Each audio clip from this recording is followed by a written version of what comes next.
for the privilege to speak and address the chamber in order to share with you and with our people a few thoughts about the national tragedy whose anniversary the nation marked yesterday, and which will again be the subject of inquiry in the Senate tomorrow.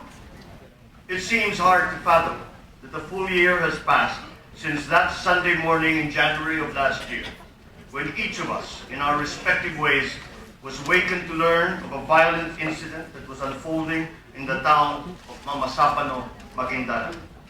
That day remains vivid in my mind because I still remember what I instinctively tried to do upon hearing the news. My first instinct at the time was, as I am sure it was for most of us, to get updated news, and then to look for Mamasapano on a map of Mindanao. I rang up friends in government and the police and the military who might be able to tell me something about what was happening. Later, we got the second shock that for a fight that started in the dawn of Sunday, by mid-morning of that day, fighting in the area was still going on. And then came the truly distressing news that even by noon and way past noon, the exchange of fire was still continuing. In the end, the last of our surviving policemen rejoined his comrades, having fought his way back on the evening of the following Monday. It was in those circumstances that we learned, hour by hour, what a great and terrible tragedy our people and our nation had sustained in Mamasapano.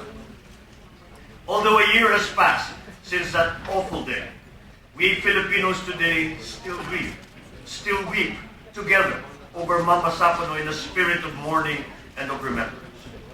The nation still mourns, not just the widows and the orphans, but all our people. Because the slain commandos and civilians did not come from just one part of our country, but from all sections of the Philippines, without regard to geography, without regard to color or to creed. In words that describe how many of us feel, the Greek dramatist Aeschylus wrote, "Even in our sleep, pain that cannot forget falls drop by drop upon the heart, and in our own despair, against our will, comes wisdom to us by the awful grace of God."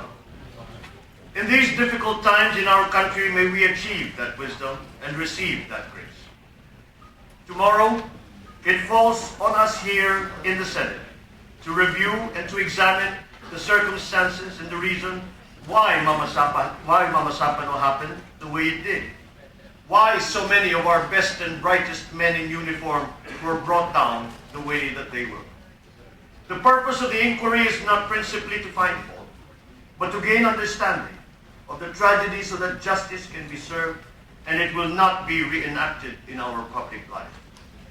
I am troubled that in the days leading to the reopened inquiry, the public conversation has been racked by so many wild stories, even claims of alternative truths and supposed conspiracies, secret testimony, and the like, that confuse rather than enlighten. When I joined the SAF widows and families at Villamor Air Base in February last year, as we brought home the earthly remains of the martyred and the fallen, it struck me that the families' one constant prayer was that their loved ones would receive the justice that they deserved. They did not ask for money, or benefits, or for medals, or decorations, or ceremony, or even recognition, talk that is now uppermost in the minds of some today. They, to a person, spoke only of justice for the martyred and for the fallen. And that appeal has not changed up to now. As a member of government and of Congress, it fills me with shame that in all these months that have passed, despite the grand pronouncements of immediate action and investigation, our government has not moved forward in meeting the appeal for justice.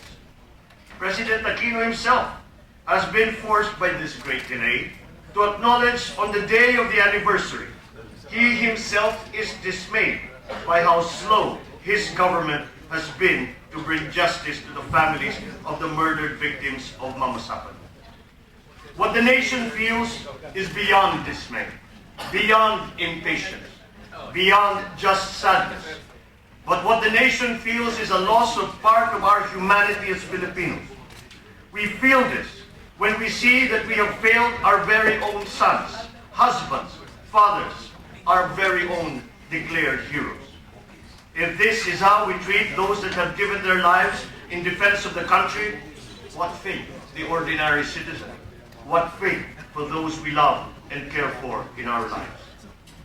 For the heroes' families, we reach for the words that will soothe their pain and their sorrow, and for the gestures that might express the gratitude of the nation for the noble sacrifice of our SAF commandos. But there are no gestures that will bring succor to the families, no grand words that will ease the pain of the families of our policemen. Only justice will bring that. Only justice will do. The tragedy of Mama Sapano is not a sectional issue, not a problem of Mindanao alone, or just one part of Mindanao. It is a problem, it is a tragedy of the entire nation and of all our people. Mama Sapano is not a partisan issue, as some have callously suggested. On this issue, men and women of goodwill and generosity should be able to unite, regardless of politics, in order to find common ground by forging a way forward and in creating a future that all can share. Regardless of our specific role or duty, be we high officials or just ordinary citizens, our shared task and obligation now is to reach across the divisions in our country and to create a sense of community and unity with one another. We are one country. We are one people. So let us in this Senate ask our people to unite around this terrible tragedy. Beyond this chamber are the people that we serve. They have unspoken hopes in their hearts for a future in which all Filipinos of every creed, every color, every walk of life can find future of opportunity in which all of us can live in peace with one another and share in the blessings of this prosperity. Success in this endeavor depends on our building new relationships, initiating new dialogue, and opening up new opportunities for citizens to take a stand, to get together. We cannot move forward to this bright future if we are unable as a nation to give the comfort and closure to the families of the murdered 44. We cannot bring our nation to that grand tomorrow if we fail our people in their protection, their well-being, and their confidence that whatever ills are visited upon them, society, the government will do all to right those ills. That government will give them justice. So it is with our SAF 44 family. The proper time for that has unfortunately long passed. The past year of inaction and neglect has seen to that. We must move now and move quickly to bring them justice. It is nothing less than a defining moment for us as a nation. From our Spanish heritage, there is a great saying, La esperanza muera al último. Hope dies last. Hope forever what you want to do. There is always hope. With that thought, and in this spirit, let us in this Senate strive to bring our people together. After all the pain and sorrow and memories of Mama Sapano. Justice, justice, justice is what the SAF families cry out for. Justice is what the nation needs if we should continue to be the compassionate and loving race that all Filipinos aspire to be. Thank you.